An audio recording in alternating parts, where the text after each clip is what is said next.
Magandang gabi po mga kababayan. Andito naman tayo sa isang episode ng ating pagpapasidayag para malaman ng kababayan natin kung ano nangyayari sa ating bayan. At ngayon, meron na naman tayong nangyari sa ating bayan na isang fake disbarment at fake impeachment. Fake impeachment complaint sinampa laban kay Bongbong Marcos. Bakit fake? Fake kasi ang nagsampa na abogado ay abogado din ni Lisa Marcos, ang asawa ng misis. Paano mangyari yun? Naglulukuhan tayo rito eh. Oh, Attorney Abad, ano masabi mo rito? Attorney Topacio, ang complainant laban kay BBM ay si Attorney Andre De Jesus. Siya ang abogado ni Lisa Marcos sa kasong disbarment laban kay Attorney Glenn Chong. Natandaan niyo yung November 13, 2024 na nag-speech si Attorney Glenn Chong sa rally ni Kibuloy at sinabi niya, putang ina ka Lisa. Ay puta, pasensya na. Punyeta ka Lisa, Aranita Marcos, punta sasampanin kita. Merong grave threat ba doon? So ang tenor ng kaso ng disbarment ay grave threat daw ang ginawa ni Glenn Chong. Kaya ipapadisbar si Glenn Chong. At ang abogado ni Lisa Marcos ay walang iba kundi si Atty. Andre De Jesus. Ano makikita mo? Ito ang abogado. Abogado ng misis mo. Tapos yung abogado ng misis mo, wala naman kayo away ng misis mo.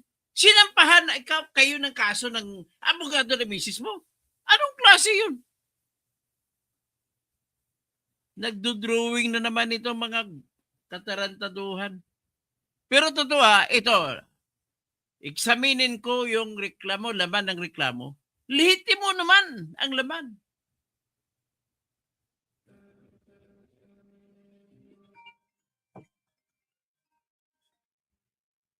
Bakit lihitin mo? Lihitin mo dahil tama naman, ang ganda naman ng mga grounds. So bakit? Ang unang tingin mo, kung hindi mo abot, hindi mo arok ng diskarte, talagang mawawala ka. So ito, examinin natin muna yung laman. Oh, shout out kay Brutsa Barotso. Oh, grabe Helen Bagyo. Okay, Attorney Abad. Kay Attorney Topacio. Paano ba ito mangyari sa buhay natin sa Pilipinas? Saan ka ba makakita? Ngayon ako nakakita ng diskarte. Akala nyo hindi ko maintindihan Intindido ko diskarte nyo. Bakit? Ano bang diskarte? Oh, alam din ito ni Atty. Abad na ang diskarte ganito. Pag mag-hearing, ang department, ang Committee on Justice na pinamumunuan ng isang huwad na congressman na si Jinky Luistro, itong congresswoman na namimigay ng 3,000, nagmamano ang lahat ng binibigyan ng 3,000 at nagsisbigay na walang ibang magaling kundi si speaker. Walang ayuda kung wala si speaker. Walang akap kung wala si speaker. Ganon si Jinky Luistro. Kakampi siya ni BBM. Ibig po sabihin, ibasura ang reklamo. Ano ngayon ang dahilan sa pagbasura? Alam niyo, ladies and gentlemen, napakaganda ng kanyang laman ng reklamo. Maganda kung ako sa impression ko lang kasi hindi ko man nakita ang kabuuan. Ang nakita ko lang sa balita. Ang isa roon sa nireklamo niya ay kidnapping na ginawa ni BBM kay Duterte. Flood control. Yan ginawa niya. Tapos yung hindi pag-disapprove o pag-veto ng unprogrammed appropriations. Ganda rin. Pero ano ang resulta? Nagkahidot-hetot na. Ang abogadong yun ay abogado mismo ni Lisa Araneta Marcos. Sa disbarment case ni Araneta Marcos laban kay Atty. Glenn Chong. At ito po ay nagsimula sa talumpati ni Atty. Glenn Chong na sabi niya, "Tsanyeta ka! Lisa Marcos, sasampalin kita." Yun lang, grave threat ba yun? What is important is, paano mangyari dito? Hindi maintindihan ng kahit dito to. Ito ang sitwasyon. Ang abogado ng iyong asawa, kung ako si Bibim, abogado ng iyong misis, nagsampa, naglamo laban sa akin. Conflict of interest, ladies and gentlemen. Hindi naman nag-aaway si Lisa at si Bibim.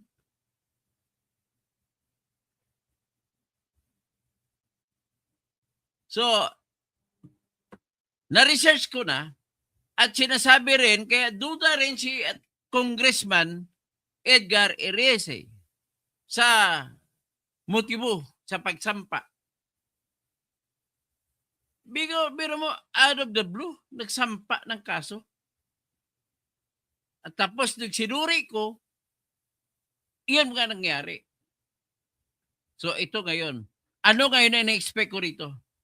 Ang ina-expect ko rito bilang isang aral na abogado ay i-dismiss ang kaso laban kay BBM. Ang rason, conflict of interest. Hindi pwede na ang abogado magsampa ng kaso laban kay BBM sapagkat ang asawa ni BBM ay siya rin ang abogado. Thomas Esplana, Gilly Ramirez, magandang gabi po sa inyo. Bisayang Laagan, hello, Idol Toto, I'm watching from India. Phil Sasan, baka gusto nila matabunan ang controversial na flood control. Yan nga. Yan ang gusto nila. But then, conscience never sleeps. Truth never sleeps. Ang katotohanan ay hindi natutulog. Siguro, ano lang,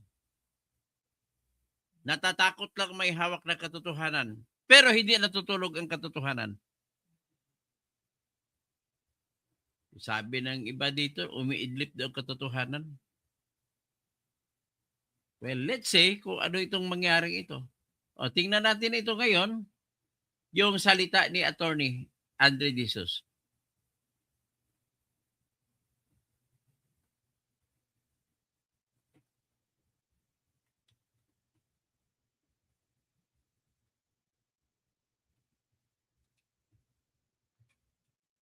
Tingnan natin ha.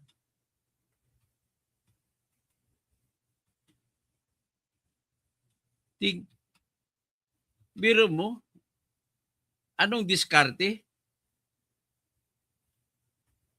Asawa ng kliyente mo, kakasuhan mo?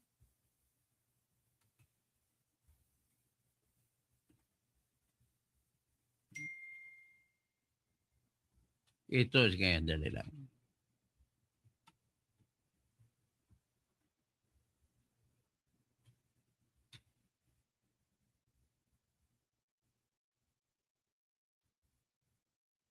Grabe to si pakinggan muna natin si si Attorney Andre. Kahit pinuri pa naman kita kanina. Yung pala ikaw ay kamuhi-muhian. Nagbubuhi ako sa iyo.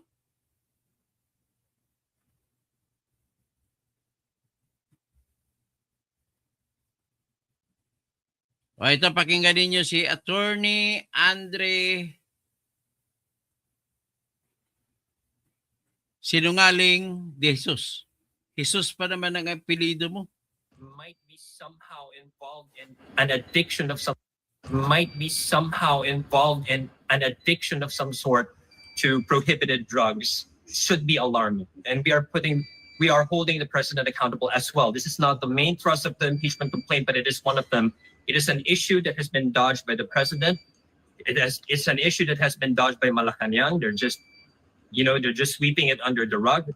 But mind you, in our rules on evidence, when an act or declaration is made such that if it is within the hearing and observation of a party, and if untrue, should deserve a comment and none is made, under our rules on evidence, that failure to comment, that failure to react, it can be taken against you.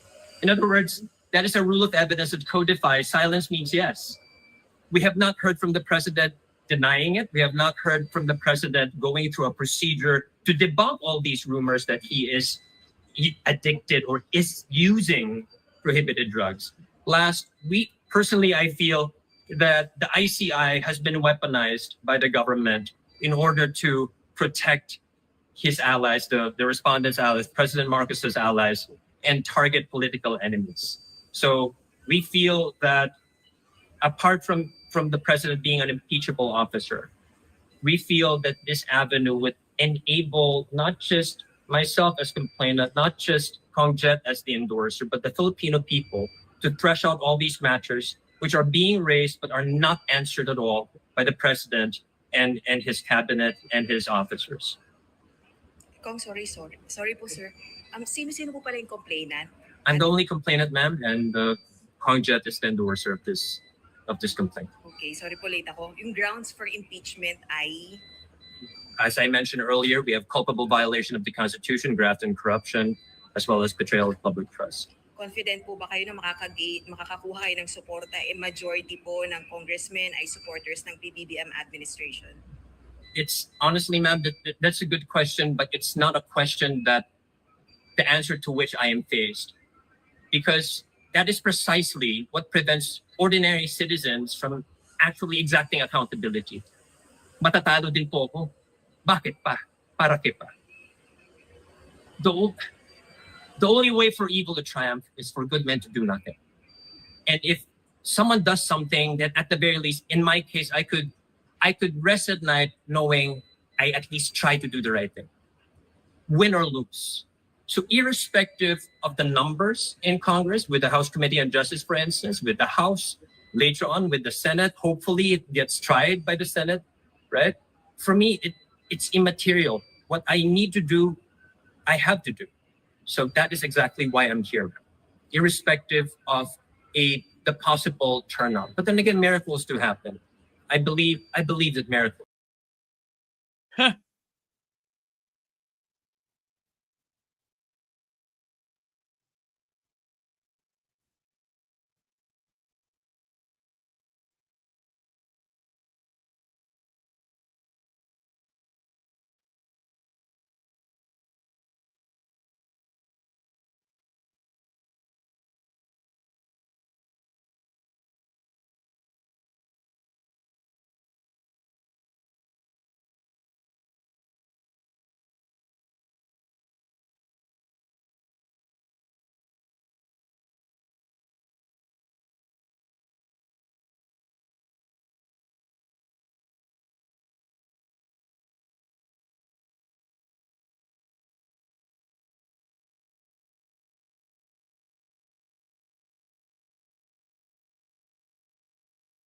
Are you really a good man? Sabi ni Attorney Harry Roque, are you true or a trap?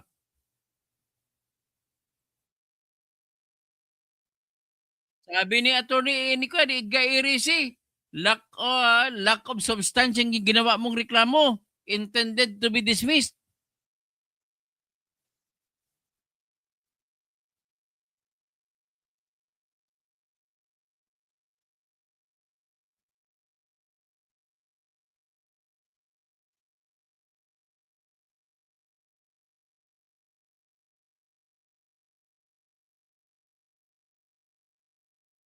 So, ang ibig po sabihin, nakikita ko na dito ang diskarte niya ay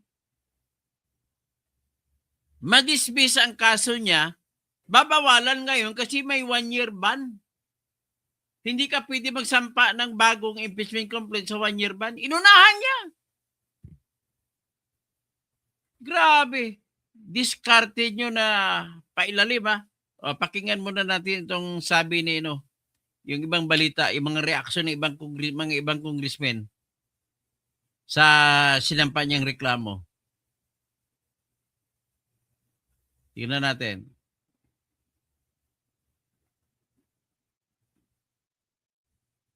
Impeachment case filed against President Marcos, Caloocan City Congressman Edgar Erice believes the impeachment complaint can be easily dismissed as it lacks form and substance.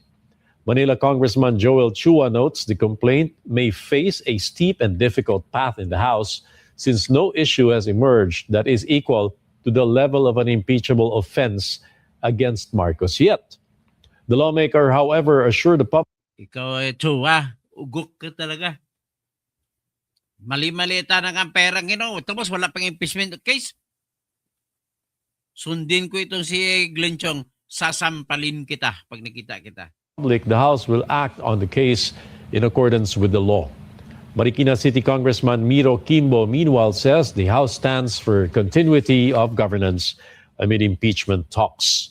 Kimbo asserts public officers should focus on keeping the government running smoothly rather than engaging in moves that could cause unnecessary disruption. While the Department of Justice says former Public Works and Highways Secretary Manuel Bonoan is a co-respondent of Senator Jinggoy Estrada. Hayaan mo lang muna yan. Hindi natin pag-usapan yan. Kay Erice, ano bang sagot ni Erice dito?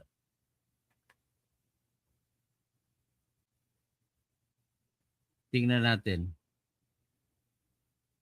First impeachment complaint. Sinunod yung style ni Gloria Arroyo noon na may unang sinampa. Ha? Tingnan natin.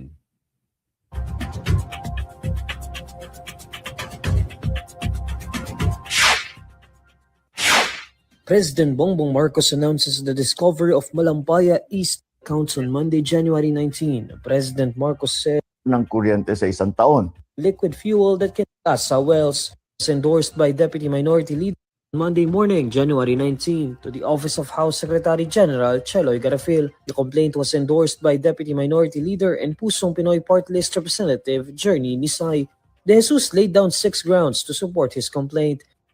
This includes allegations that President Marcos ordered and enabled the kidnapping and surrender of former President Rodrigo Duterte to the International Criminal Court, as well as claims that he is a drug addict, which impairs his judgment and leadership. De Jesus also points out the president's alleged failure to veto unprogrammed appropriations and other unconstitutional provisions of the General Appropriations Bill from 2023. Anong ground sa pagkidnap kay Duterte? Number 2, yung pagiging drug addict. Number 3, yung hindi pag-veto o hindi pag-disapprove sa mga unprogrammed appropriations. Ano pa? To 2026. The complaint also includes allegations that the president benefited from kickbacks arising Kumita siya sa mga kickbacks sa flood control. Tapos,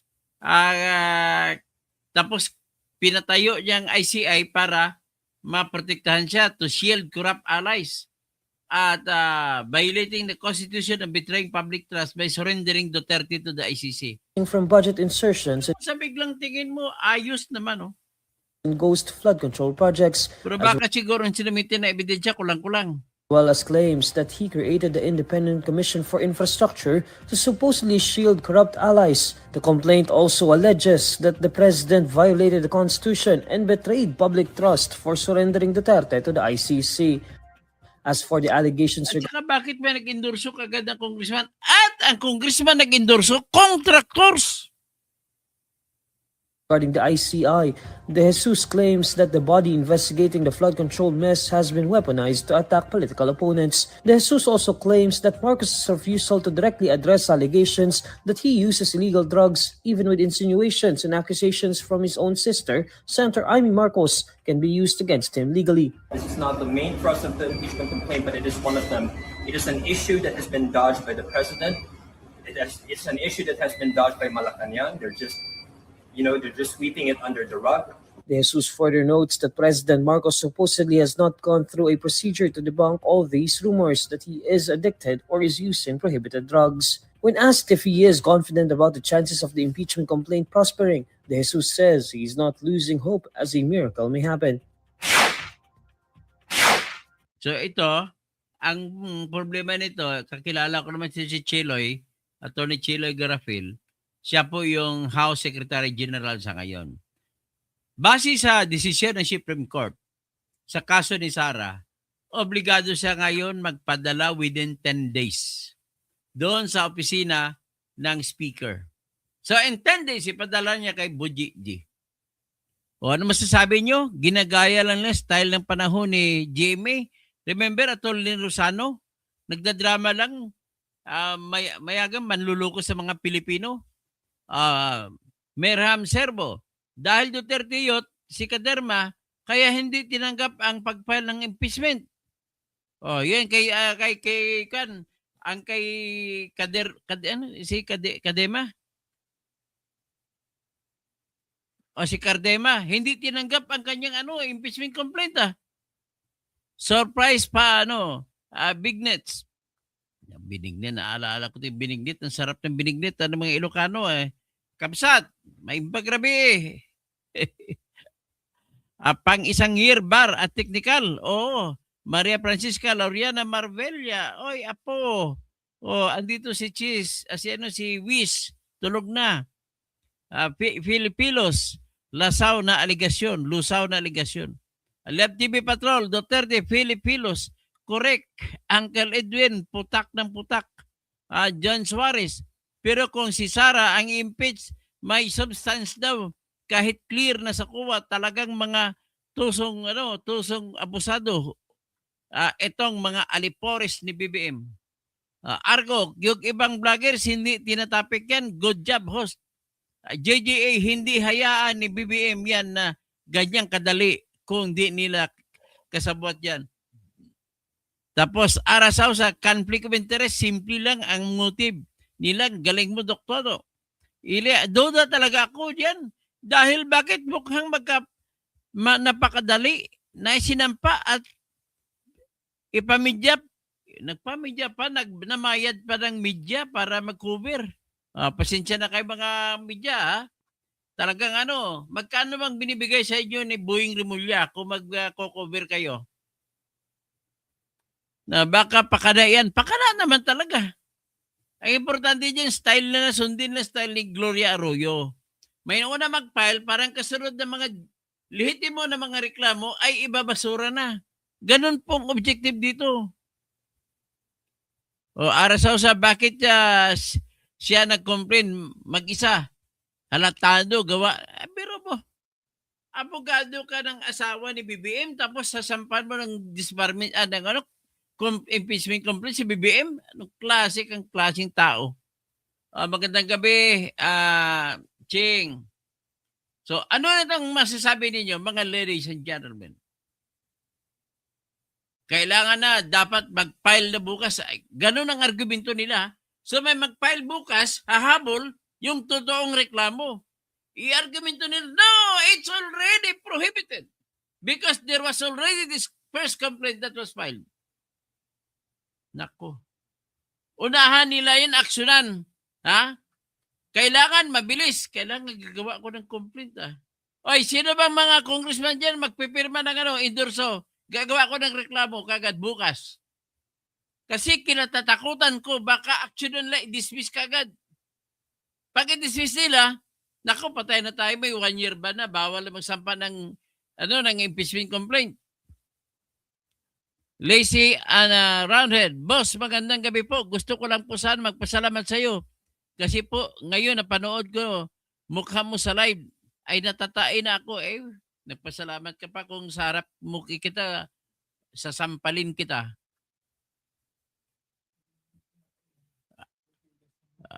Huwag kang mag-alala kasi wala ka namang kwenta. Iba-ibang mga topic mo.